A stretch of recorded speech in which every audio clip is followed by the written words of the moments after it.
সংসদের উচ্চকক্ষ নিম্নকক্ষ কিভাবে পরিচালিত হবে? বহুল প্রতীক্ষিত ত্রয়োদশ জাতীয় সংসদ নির্বাচনের ফলাফল ইতিমধ্যে গেজেট আকারে প্রকাশিত হয়েছে। আগামী ৩০ দিনের মধ্যেই নির্বাচিত প্রতিনিধিদের দিয়ে শুরু হতে যাচ্ছে নতুন সংসদ অধিবেশন। তবে এবার সংসদে আসছে বড় একটি পরিবর্তন।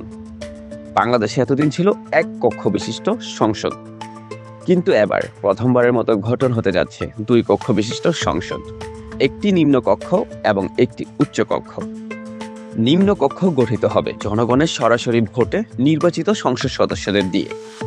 এখানে থাকবেন ৩০০ জন নির্বাচিত সদস্য, সাথে সংরক্ষিত আসনের ৫০ জন নারী সদস্য। সব মিলিয়ে নিম্নকক্ষে মোট সদস্য হবেন ৩৫০ জন।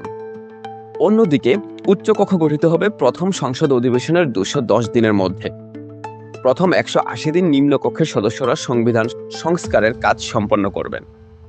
এরপর পরবর্তী ৩০ কার্য দিবসের মধ্যে ভোটের আনুপাতিক হারে গঠন করা হবে উচ্চকক্ষ।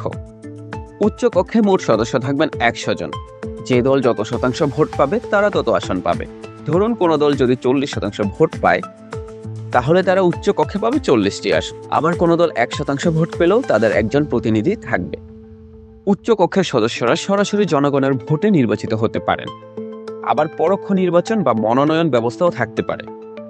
এর মাধ্যমে বিশেষজ্ঞ নারী বা সংখ্যালঘু প্রতিনিধিত্ব নিশ্চিত করা সম্ভব হবে। এভাবেই নতুন কাঠামোয় পরিচালিত হবে বাংলাদেশের দ্বিকক্ষ বিশিষ্ট সংসদ।